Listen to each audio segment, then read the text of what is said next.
naaawa pa rin talaga ako kay Bel. Pansin ko nga eh. Parang masyado kang apektado. Di na siya naalis sa isip mo, no? Kanina pa. Alam mo, hindi ko talaga maipaliwanag eh. Parang ang gaang-gaang ng loob ko sa kanya. Tapos ramdam ko pa yung lungkot niya kasi hindi na nakilala yung tunay ng nanay. Kapareho mo. Hindi mo na nakilala yung anak mo dahil patay na nung sinilang mo. Alam mo, yun siguro yung dahilan kung bakit ganito yung nararamdaman ko para sa kanya. Kasi parang konektado yung sitwasyon namin. Parang pareho kaming wala ng pag-asa. Pero okay na rin siguro yun kasi mukhang maayos naman yung trato sa kanya ng Chris at saka ni Via, hindi ba? So, okay na rin. Pero Adela, iba pa rin kapag kasama mo yung totoong pamilya mo. Oo naman Kadugo yun. mo, yung sa kanagmula, di ba? Oo, tama ka naman doon. Alam mo, tama ka dun, Lucille. Iba pa rin kasi yung kasama mo yung tunay mong anak. Hindi yung anak ng iba. Diba?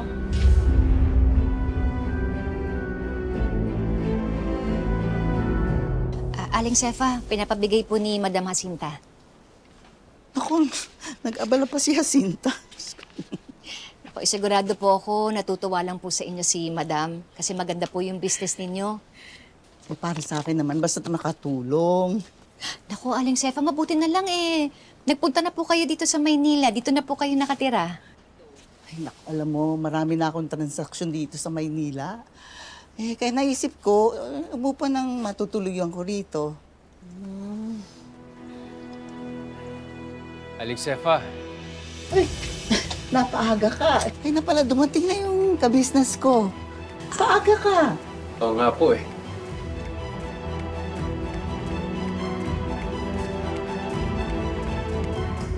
Sigurado ka, Malu? Hindi na nagagawi ang circus mo kina Rosel. Hindi na po. Sa dami naman ng beses na napunta ako kay na Rosel, wala na po talaga.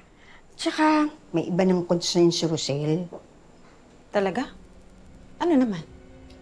Yung tungkol po dun sa isang anak niya babae na nawalay sa kanya. Nawalay? Sige, alis muna ako dahil kukunin ako sa loob. Ay, Aling Sefa, mauna na rin po ako. Aalis na po ako. Ay, hintay mo ako sandali. May ibibigay ako sa'yo, ha?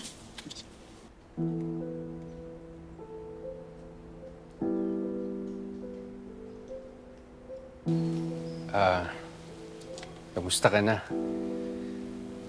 Kamusta yung buhay ng bagong kasal?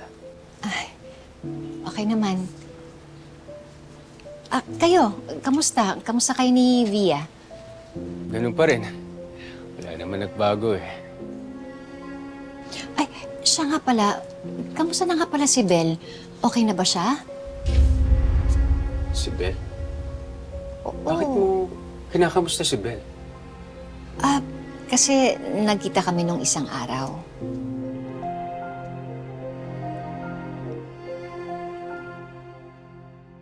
I'm really, really sorry na hindi ko sinabi sa inyo yung totoo agad-agad. Wala talaga kasing opportunity to say it. Tsaka, hindi rin madali para sa akin na sabihin na naampon ako.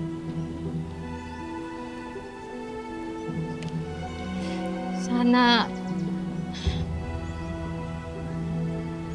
maintindihan niyo naman ako. Sana mapatawad niyo naman ako. Pero, I understand if you don't.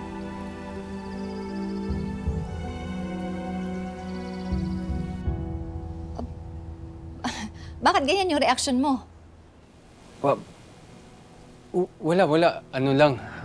Nakagulat lang dahil hindi ko alam na magkakilala kayo ni Bel. Chris, ano ka ba? Pareho sila ng school ng anak ko. Nagkita na rin kami doon minsan. Tapos nung isang araw, nagkita kami ulit. Parang may dinadamdam nga siya eh. Parang nararamdaman ko na parang may problema siya. Hindi ba niya nasabi sa'yo? Hindi pa kami nag-uusap eh. Bakit? Ano daw yung problema na yun? Tungkol sa...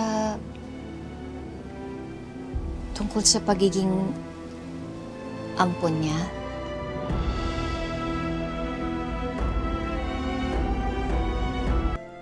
Anong sinasabi mo? May anak si Rosel na nawalay sa kanya? Anong ibig mo sabihin? Naku, madam! Yun po ba nasabi ko? Ang ibig ko pong sabihin, may anak po si Rosel na malayo ang loob sa kanya. Babae rin, kaedara ni Bel. Baka karma niya yun.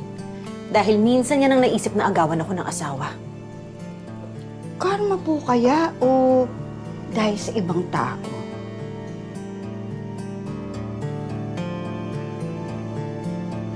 Hayaan mo na.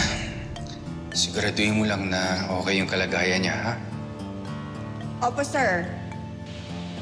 Paano kung kunin ko yung bata? Sir?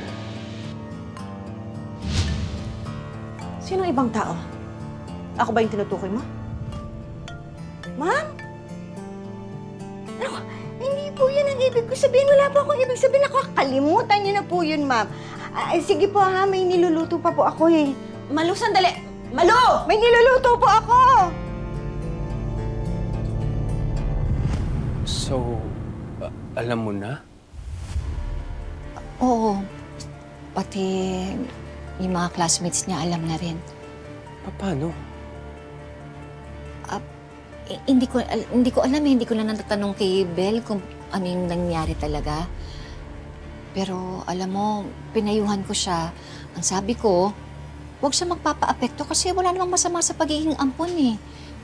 Pero ramdam ko talaga yung sa loobin niya.